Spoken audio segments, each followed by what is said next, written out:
విదేశాల్లో 1,00,000కు పైగా ఉద్యోగాలు ఇస్తాం యువతకి అని ఒక మాట హామీ ఇచ్చారు. ఏంటది, ఎట్లా చేస్తారు? ఎన్ఆర్ఎస్ తరఫు నుంచి 1,00,000 ఉద్యోగాలు ఇస్తామని చెప్పాం. ఓకే. అంటే ఇక్కడ చదువుకున్న వాళ్ళు ఎవరైతే ఇంజనీరింగ్ అయిపోయిందో, లేదంటే ఇక్కడ ఉద్యోగాలు చేసుకుంటున్నారో, ఎవరో చిన్న చిన్న ఉద్యోగాలు చేసుకున్నారో అలాంటి వాళ్ళకి అమెరికాలో కాదు విదేశాలలో ఇస్తామని చెప్పాం. అన్ని దేశాల్లో, విదేశాల్లో ఇస్తామని చెప్పాం. ఎగ్జాంపుల్ నర్సింగ్లు ఉన్నారు, నర్సింగ్ రిక్వైర్మెంట్స్ ఎక్కడున్నా చూసి ఇప్పుడు గల్ఫ్ కంట్రీస్లో కావాలంటే గల్ఫ్ కంట్రీస్, ఐటీలో ఉన్నారనుకోండి, యూఎస్లో మేము ఎక్కడైతే మా లాంటి కంపెనీస్ ఉన్నాయి, మా ఎన్ఆర్ఎస్కి చాలా కంపెనీస్ ఉన్నాయి అక్కడ, అలాంటి కంపెనీస్లో ఉద్యోగాలు ఇప్పించే బాధ్యత మేము అక్కడ తీసుకెళ్ళగలిగితే, అక్కడ ఎక్స్పీరియన్స్ వస్తే మళ్ళీ అక్కడ నుంచి ఇంకా వేరే కంపెనీస్కి వెళ్ళిపోతారు వాళ్ళు. సో అలాంటి ఉద్యోగాలు చేస్తున్నాము. ఆల్మోస్ట్ స్టార్ట్ కూడా చేసాము. దగ్గర రీసెంట్గా కూడా దగ్గర నాకు తెలిసి ఒక 16-17 మందికి కూడా ఉద్యోగాలు వచ్చాయి. ఐ మీన్ ప్రాసెస్ స్టార్ట్ చేశారు. ఎందుకంటే అమెరికా తీసుకెళ్ళాలంటే 1 year టైం పడుతుంది, వాళ్ళకి వీసాలు వేయటం అన్నీ ఉంటాయి.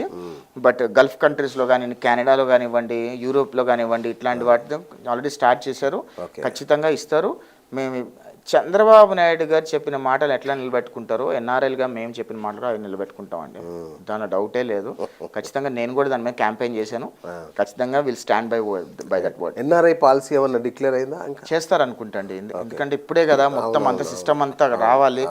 ఇప్పుడు ఎందుకంటే అసలు చంద్రబాబు నాయుడు గారు నామినేటెడ్ పదవుల గురించి ఆలోచించే టైం కూడా లేకుండా పోయింది అసలుకి.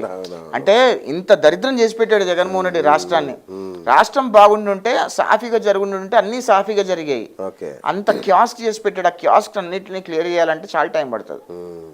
రైట్. మరి పార్టీ కోసం మీరు చాలా త్యాగాలు చేశారు, పర్సనల్గా చాలా చేశారు. ఏంటి మరి మీ పరిస్థితి ఏంటి?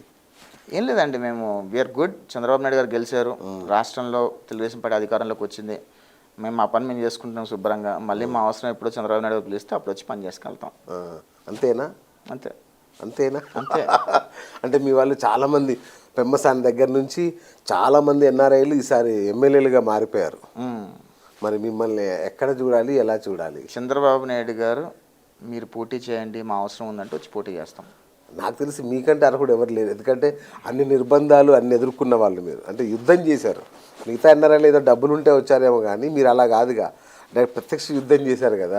అంటే నాకంటే ఇంకా క్వాలిఫైడ్ వాళ్ళు కూడా ఉన్నారు, నాకంటే వాక్చాతుర్యం ఉన్న వాళ్ళు ఉన్నారు, నాకంటే ఇంకా మంచిగా పనిచేసిన వాళ్ళు ఉన్నారు, ఇంకా కన్సాలిడేటెడ్గా పనిచేసిన వాళ్ళు ఉన్నారు. వాళ్ళందరికీ కూడా న్యాయం జరగాలి. దాని తర్వాత నా దగ్గరికి వస్తారు. ఖచ్చితంగా చంద్రబాబు నాయుడు గారు కానీ, లోకేష్ గారు కానీ మీ అవసరం ఉంది, మీరు ఇక్కడికి వచ్చి పని చేయండి అంటే తప్పకుండా పనిచేస్తాం. ఏ నియోజకవర్గం మీది? మా తెనాలండి. తెనాలి. అయితే ఈసారి తెనాలి నుంచి మాకు శుభవార్తలు వింటాం. లేదు, తెనాలి ఎప్పుడు మాకు రాదు, డౌట్ లేదు. ఎందుకంటే అక్కడ జనసేన నాదెళ్ల మనోహర్ గారు ఉన్నారు కాబట్టి ఇంకా there is no way that మాకు ఆపోజిట్. మీరు ఏదైనా చూస్ చేసుకున్నారా చుట్టుపక్కల? నేనేం చూస్ నాకు ఐ హ్యావ్ నో పొలిటికల్ ఇప్పుడు నేను పోటీ చేయాలని నేనేం అనుకోవట్లేదు. ఒకవేళ యంగ్స్టర్స్గా లోకేష్ గారు, చంద్రబాబు నాయుడు గారు వచ్చి మీరు ఇక్కడ చేస్తే బాగుంటుంది అని మాకు ఏమన్నా గైడెన్స్ చూపించి చేయండి అంటే చేస్తాం, తప్పకుండా చేస్తాం. అంటే మీ గురించి పార్టీలో చర్చ జరిగినట్టు నాకు కొంచెం తెలిసింది. మీకు ఏదో చెయ్యాలి, మిమ్మల్ని అలా చూడాలి అన్నట్టుగా పార్టీలో చర్చ జరిగినట్టుగా నేను విన్నా. చేస్తే మంచిదేనండి, నాకేమీ ఆస్పిరేషన్ లేదు, అడగాలని ఏం లేదు. బాబు గారికి మేము ఏ రోజు కూడా నాకు ఇది కావాలని అడగలేదు. అడగకుండానే బాబు గారు చాలా చేశారు. ఎగ్జాంపుల్ ఏంటంటే, నన్ను ఎయిర్పోర్ట్లో అరెస్ట్ చేస్తే చంద్రబాబు నాయుడు గారు ఆ రోజు 2:30కి పడుకున్నారు. 8:30కి నన్ను అరెస్ట్ చేస్తే లాయర్స్ అందరితో మాట్లాడి, పార్టీ క్యాడర్తో మాట్లాడి, అదేవిధంగా ఇతర వాళ్ళందరితో మాట్లాడి నన్ను ప్రొటెక్ట్ చేయడానికి చంద్రబాబు నాయుడు గారు చెయ్యని పని అంటూ లేదు. ఆయన చాలా చంద్రబాబు నాయుడు గారు నా కోసం, నేను జస్ట్ సాధారణ కార్యకర్తను. నేను చెప్పుకోవాలంటే నాకంటే పెద్ద పెద్ద నాయకులు ఉన్నారు. దేవినేని ఉమా లాంటి వాళ్ళు ఉన్నారు, అయ్యన్న పాత్రుడు గారు లాంటి వాళ్ళు ఉన్నారు, అదేవిధంగా కొల్లు రవీంద్ర గారు లాంటి వాళ్ళు ఉన్నారు, పెద్ద వాళ్ళు ఉన్నారు. వాళ్ళ గురించి ఆలోచించుకోవచ్చు కదా. ఒక కార్యకర్త ఈరోజు ఎయిర్పోర్ట్లో అరెస్ట్ చేసి, ఖచ్చితంగా అరెస్ట్ చేసి జగన్మోహన్ రెడ్డి చంపేస్తాడని కూడా తెలుసు మనకి. అట్లా ఎట్లయినా సరే కాపాడుకోవాలని చెప్పి ఆ రోజు 2:30 వరకు చంద్రబాబు నాయుడు గారు పడుకోకుండా నాకేం కాకూడదు అని చెప్పి ప్రతి క్యాడర్ మొత్తానికి ఇన్స్ట్రక్షన్స్ ఇచ్చి ఎక్కడికక్కడ వాళ్ళు చేసుకుంటూ వచ్చారు. కాబట్టి మా ఈరోజు ఏం జగన్ టచ్ చేయలేకపోయాడు, నన్ను ఖచ్చితంగా టచ్ చేయలేకపోయాడు.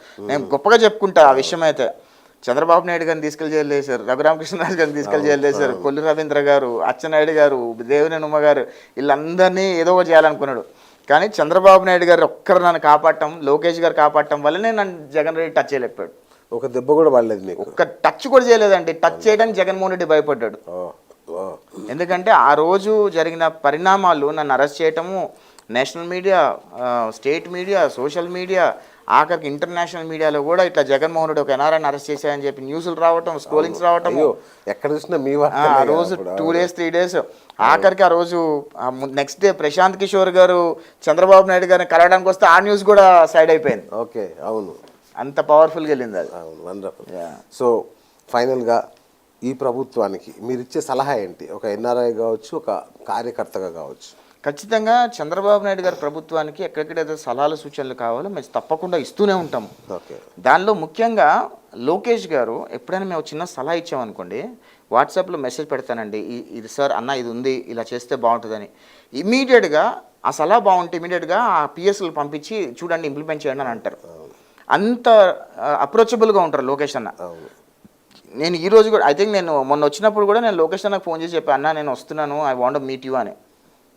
ప్లీజ్ వెల్కమ్ అన్నారు.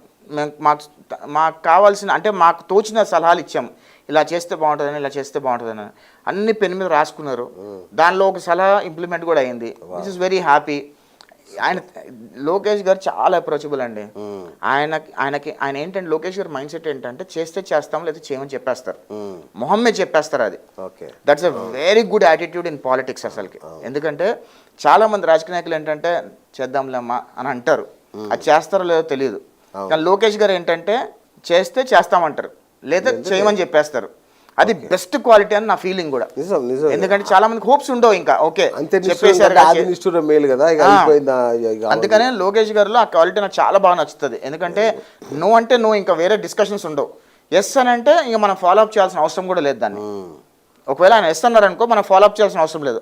అలా టీం కూడా ఎంత పర్ఫెక్ట్గా ఉంటుందంటే ఈయన ఒకటి చెప్పాడంటే అది అయిపోయే వరకు అలా దాని మీద ఉంటారు పని. చిన్న ఎగ్జాంపుల్ చెప్తా. నేను లోకేష్ గారు మనం గెలిచిన తర్వాత లోకేష్ అన్నకు మెసేజ్ పెట్టా, అన్న 1500 మంది అమరావతి రైతులు పాదయాత్ర చేశారు కదా, పాదయాత్రగా తిరుపతి దర్శనానికి వెళ్ళాలనుకుంటున్నారు, కొద్దిగా దాన్ని అకామిడేట్ చేయండి అన్న 2 సెకండ్లలో ఈ respond me back saying that వాళ్ళ పిఓసి ఎవరు చెప్పండి అని అన్నారు. అలా పిఓసి నెంబర్లు పంపిస్తే వాళ్ళ టీం మొత్తం ఫాలో అప్ చేసి వాళ్ళ పాదయాత్రకి వాళ్ళ దర్శనానికి మొత్తం అకామిడేట్ చేశారు. అంత స్ట్రాంగ్, అంత పర్ఫెక్ట్గా ఉంటుంది ఆయన టీం కూడా, అంత పర్ఫెక్ట్గా పనిచేస్తారు బేసికల్లీ లోకేష్ గారి టీం. ఖచ్చితంగా ఆంధ్రప్రదేశ్ రాష్ట్రం అయితే పర్ఫెక్ట్గా టాప్ 3 స్టేట్స్ నెక్స్ట్ 10 yearsలో టాప్ 3 స్టేట్స్లో 1 బెస్ట్ స్టేట్గా ఉండబోతుంది. అమరావతి పోలవరం ప్రాజెక్ట్ ఈ 5 yearsలో కంప్లీట్ చేస్తారని నమ్ముతున్నాను. అంటే అమరావతిని పట్టాలు ఎక్కిస్తారు, పోలవరం ప్రాజెక్ట్ కంప్లీట్ చేస్తారని అనుకుంటున్నాను. ఖచ్చితంగా రాష్ట్రానికి ప్రపంచ స్థాయి పెట్టుబడిదారులు అందరూ వచ్చి పెట్టుబడులు పెడతారు. అదేవిధంగా చాలామంది ఎన్ఆర్ఐలు కూడా ఆంధ్రప్రదేశ్ వాళ్ళ స్వగ్రామాలకు వచ్చి వాళ్ళ రాష్ట్రానికి వచ్చి పెట్టుబడులు పెట్టడానికి ఇప్పటికే సిద్ధపడ్డారు.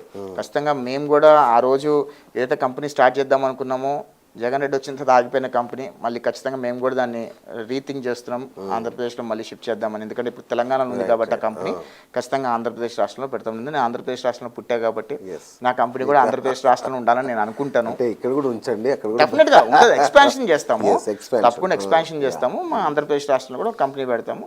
ఖచ్చితంగా రాష్ట్రాన్ని కాపాడుకునే ప్రయత్నం మేము కూడా చేస్తాము. రైట్.